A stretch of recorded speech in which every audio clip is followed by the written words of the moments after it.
नमस्कार। India debate में आप सबका स्वागत है। मैं हूं आशुतोष पाठक। मित्रों, कार्यक्रम की शुरुआत करने के पहले एक रिक्वेस्ट कर लेता हूं। एक तो हमारे QI.in अंग्रेजी में और प्रकाश.tv.in हिंदी में दोनों हमारे OTT प्लेटफॉर्म को फॉलो जरूर कीजिए और हमारे सभी social media platform x, Facebook और अदर प्लेटफॉर्म भी जरूर फॉलो कीजिए और हमारे नेटवर्क को सब्सक्राइब भी कीजिए। ये आपका बहुत बड़ा सहयोग होगा। और अब चर्चा की शुरुआत में ही मैं आपको एक वीडियो दिखाना चाहता हूं जो अब से कुछ देर पहले देश के प्रधानमंत्री नरेंद्र मोदी ने पोस्ट किया है और सीधा खुद से पोस्ट किया है। ये इनका मेरे ख्याल से जब से ये आंदोलन शुरू हुआ है तब से मैं उम्मीद करता हूं कि ये तीसरा या चौथा पोस्ट होगा। तीसरा बल्कि पोस्ट होगा, दो इसके पहले, तीसरा चौथा पोस्ट होगा ये। और अब ये वीडियो मैं सुनाता हूं, उसके बाद चर्चा की शुरुआत करता हूं कि मोदी ने क्या कर दिया है। विश्वस्त परीक्षा पद्धति, इसके लिए हम लगातार एक के बाद एक कदम उठा रहे हैं। टास्क फोर्स की रचना हो, फास्ट ट्रैक की और रचना हो, राज्यों के सुझावों को ध्यान में लेना हो, क्योंकि पिछले कई दशकों से हर राज्य और केंद्र सरकार इस प्रकार की पेपर लीक की परेशानी झेल रहा है। बच्चों के भविष्य को भी इसके कारण संकट पैदा हो रहा है। इन सबको ध्यान में रखते हुए देशव्यापी सभी राज्यों में भी और केंद्र में भी शिक्षा पद्धति में सुधार अनिवार्य हो गया है। टेक्नोलॉजी के भरपूर उपयोग की आवश्यकता हो गई है और साथ साथ फिर से कोई पेपर माफिया, पेपर लीक करने वाली गैंग, देश के बच्चों के भविष्य के साथ खिलवाड़ करने वाली गैंग, उनको बख्शा नहीं जाएगा। इसलिए कठोर कानूनों की भी जरूरत है। हम संसद में बिल लेकर के गए थे और जैसा मैंने आपको वादा किया था, गत 2 दिन संसद के दोनों सदनों ने, अधिकतम माननीय सांसदों ने विस्तार पूर्वक उससे चर्चा की है और आज दोनों सदनों ने इस कठोर कानूनों वाले, प्रावधानों वाले इस बिल को पास कर दिया है। अब विश्वस्त परीक्षा पद्धति की दिशा में जाने में एक महत्वपूर्ण काम पूर्ण हुआ है। काम आगे भी चलता रहेगा। हम ऐसी परिस्थितियों को लंबे समय तक नहीं चलने देंगे। इस विश्वास के साथ साथियों, आइए हम सब मिल करके विकसित भारत के स्वप्न को पूर्ण करने के लिए कंधे से कंधा मिलाकर के चले। बहुत बहुत धन्यवाद। प्रधानमंत्री मोदी का आपने देखा आखिरी जो जब वो खुद से अपने कैमरे को ऑफ कर रहे हैं, या तो मोबाइल से रिकॉर्ड कर रहे हैं और आखिरी स्टेटमेंट में ये देखिए खुद से वो ऑफ कर रहे हैं। खुद से इन्होंने देखा कि पिछली बार जो हमने रिकॉर्ड किया उसमें हमारा कैमरा एंगल ऐसा था जिसमें हमारा लुक काफी क्लोज था, तो एक दूरी भी बनाई।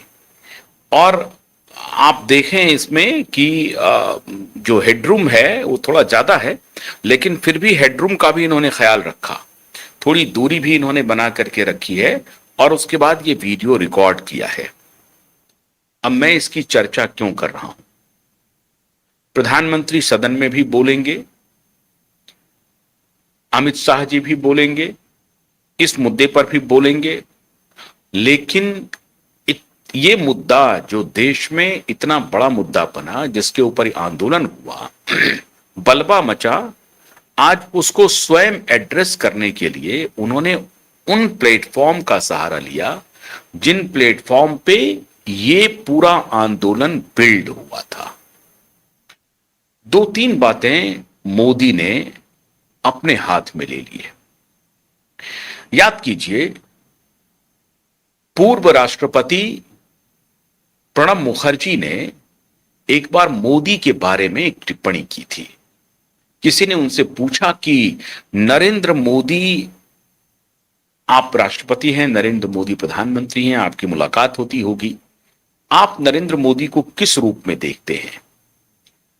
प्रणब मुखर्जी का यह बयान है। प्रणब मुखर्जी कांग्रेस के नेता थे, लेकिन राष्ट्रपति थे, और जब ये प्रधानमंत्री बने संयोग से उस वक्त वो राष्ट्रपति थे।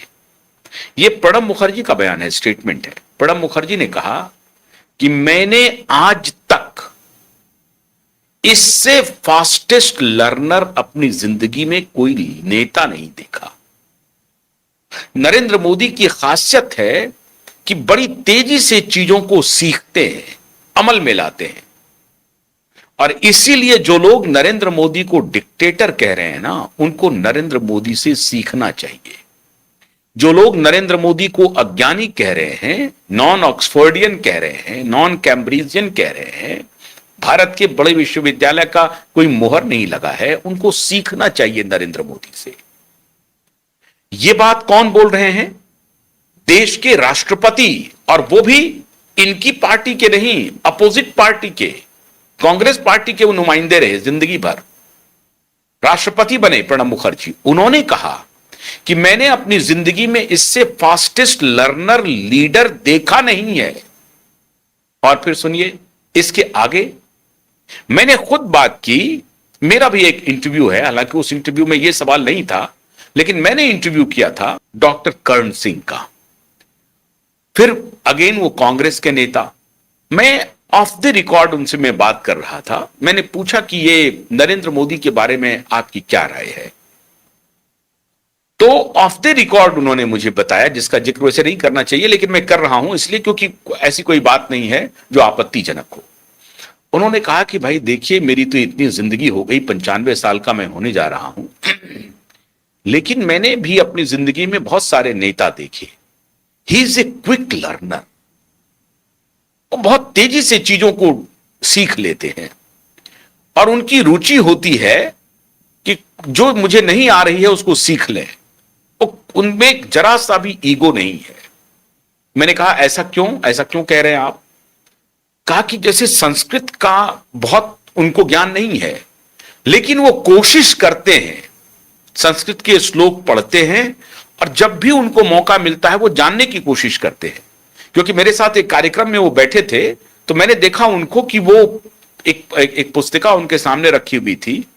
अब उनको मालूम था कि मैं संस्कृत का बहुत बड़ा स्कॉलर नहीं हूं, लेकिन आप सबको मालूम होना चाहिए कि डॉक्टर कर्ण सिंह बड़े स्कॉलर हैं फिलॉसफी के, वेद और वेदांत वगैरह के बारे में बड़ा अच्छा ज्ञान है उनके पास।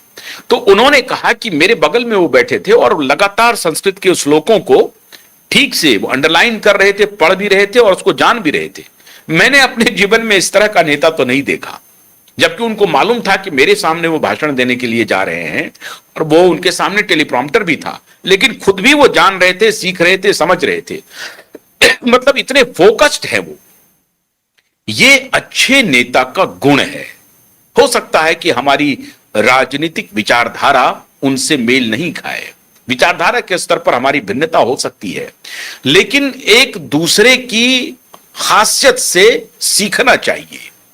अगर विचारधारा के स्तर पर विरोध हो तब भी, और तभी उन्होंने एक जिक्र किया कि देखिए लेफ्ट के बहुत सारे जो अच्छे नेता हैं वो संघी के बारे में, संघियों के बारे में अच्छी राय रखते हैं, मतलब संघ के बारे में।